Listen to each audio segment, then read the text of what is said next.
أعوذ بالله من الشيطان الرجيم بسم الله الرحمن الرحيم خلق الإنسان ضعيفا الآدب جنة للناس আলহামদুলিল্লাহ সময় খুব সংকীর্ণ অল্প সময়ের ভিতরে দুই চারটি কথা বলবো ইনশাআল্লাহ। আমি একটি মাকুলা বলছি, মাকুলা হলো আল আদাবু জান্নাতুল লিন্নাস। আদব হলো মানুষের জন্য একটি ঢাল স্বরূপ। আমরা বিভিন্ন ভিডিওতে দেখে থাকি যখন কোনো যুদ্ধ হয়, যুদ্ধের আপনার যুদ্ধ করার জন্য বন্দুক যতটা বেশি না জরুরি তার থেকে ঢাল পুলিশের কাছে একটা দেখবেন গ্লাস থাকে এত বড় একটা সঙ্গে এরকম দেওয়া, ওটা বেশি জরুরি। কারণ আক্রমণ করার আগে আক্রমণ ঠেকানো বেশি জরুরি। ঠিক আছে কি?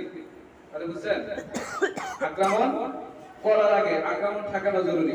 আপনার কতটুকু লাভ হলো না হলো এটা দেখার আগে আপনার কতটুকু ক্ষতি হলো এটা দেখা সর্বপ্রথম জরুরি, লাভ হোক বা না হোক। ঠিক আছে তো? আপনি একটা ঔষধ সেবন করতে একটা ঔষধ খাইতেছেন, এই ওষুধটা খেয়ে আপনার লাভ হবে কিনা, রোগ সারবে কিনা সেটা দেখার আগে দেখতে হবে এটার ব্যাক সাইড আছে কিনা, কোনো এটা কোনো এফেক্ট আছে কিনা, অন্য কোনো ক্ষতির সাইড আছে কিনা। থাকলে লাভ হলে সেটা খাওয়া যাবে না।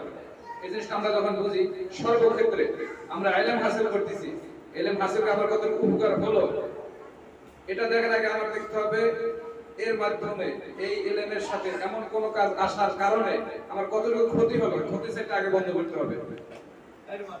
হ্যাঁ, এদিকে আমরা কচু খাচ্ছি আবার সুলতানি ওষুধ খাচ্ছি, তাই না? লাভটা হবে কি? দিন শেষে ফলাফল জিরো। এই জন্য ইলমের জন্য সর্বপ্রথম যে সাইডটা আপনার থাকা দরকার সেটা হলো আদব। কি থাকা দরকার? আদব। আমি কাদেরকে জানি বলছিলাম যে শয়তানের অনেক অনেক জ্ঞান ছিল।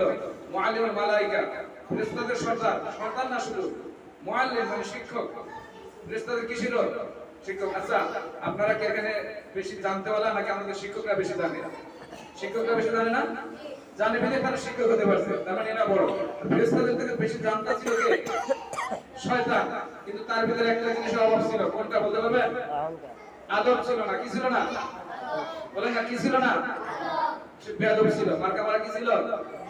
অনেক জানতো কিন্তু কোনো আদব কায়দা ছিল না, যার কারণে সে শয়তানে পরিণত হয়েছে। আল্লাহ পাক যখন বলছেন তুমি সিজদা করো, তিনি গাদ্দারি করছেন। গাদ্দারি স্বভাব ছিল। আবু জাহেল নবীর চাচা হওয়ার পরে ইসলাম গ্রহণ করতে পারে শুধু গাদ্দারির কারণে।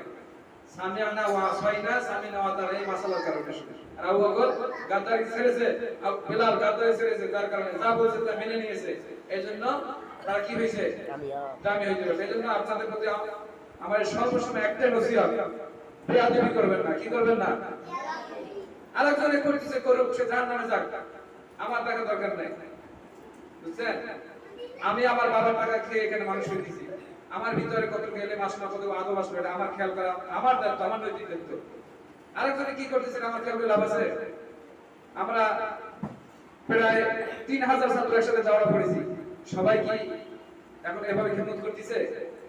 তারা কে কোথায় আছে এখন জানে বেকার। প্রিয় বন্ধু যাকে না থাকতে পারতাম না, কই আর তার খোঁজ নেই। আজকে আমার নিজের পরিবারের দায়ভার, নিজের পরিবারের বহন খরচ আমাকেই বহন করতে হয়, আমার কামাই করে দেবার দিতে হয়, আমার বন্ধুরা দিয়ে যায় না।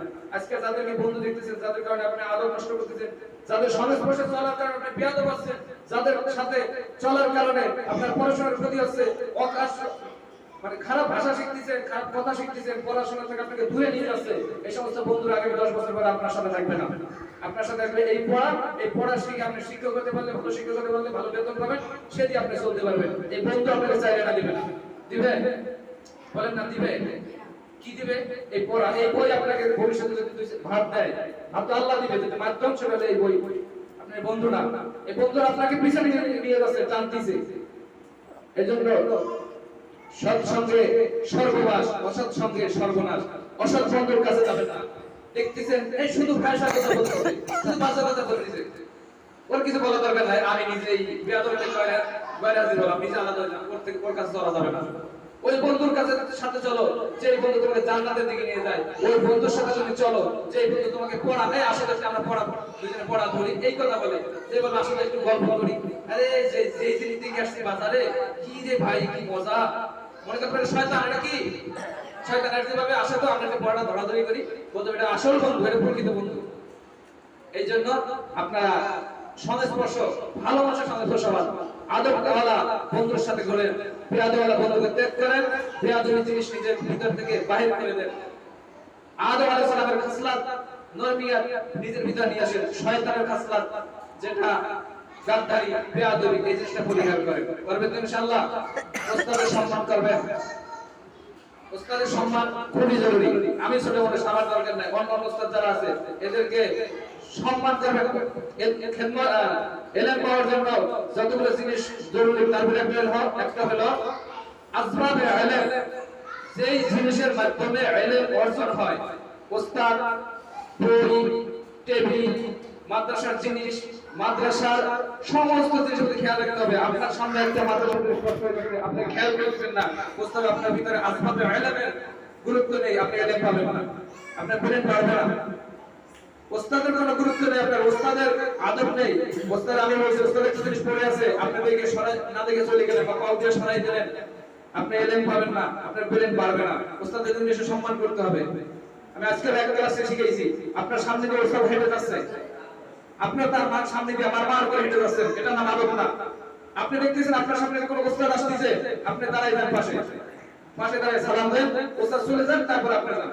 ওস্তাদ ওদিক থেকে আসছে, আপনি এদিক থেকে যাচ্ছেন, এটা নাম আদব না, এটা ভুলে বেয়াদবি। দেখতে বেদবের মধ্যে মনে হয় না, বাস্তবে বেয়াদবি। এগুলো করবেন। ওস্তাদকে সম্মান করবেন, কোরআনকে সম্মান করবেন, ওস্তাদকে সম্মান করবেন, প্রতিষ্ঠানকে সম্মান করবেন। আল্লাহ তাআলা আপনার চেহারা ব্রেন বাড়িয়ে দিবেন। কি করবে? ব্রেন বাড়িয়ে দিবে। আর আপনি এগুলোকে সম্মান করবেন না, ওস্তাদের সাথে বেয়াদবি করবেন, প্রতিষ্ঠানের সাথে বেয়াদবি করবেন, ঠিক মতন আসবেন না, অনেক বড় আলেম হতে পারে, ধ্বংস হতে সময় লাগবে না। কেউ কি ধ্বংস হতে চান? হ্যাঁ, বড় আলেম হলে জান্নাতে যেতে পারবে এরকম কোনো গ্যারান্টি নেই, তাহলে শয়তান জাত। এজন্য অনেক বড় আলেম হওয়ার থেকে অনেক বড় মুহাদ্দিস, আদবওয়ালা, ভদ্র হওয়া জরুরি। ঠিক আছে তো? এজন্য আমরা ইনশাআল্লাহ সবাই আদব কায়দা ভিতরে নিয়ে আসবো। আর একটা হলো সালাম, আমরা সালাম বেশি বেশি সালাম প্রতিষ্ঠা করব। প্রতিষ্ঠানের ছাত্র ভাইদেরকে ছাত্র ভাই, ওস্তাদ আজকে সালাম দেব, বাসায় গিয়ে সালাম দেব। আর একটা কথা আমি বলি, এই সপ্তাহ থেকে ইনশাআল্লাহ আমি একটা কথা বলে দেব, একটা আইন ইনশাআল্লাহ চালু করব। সেটা হলো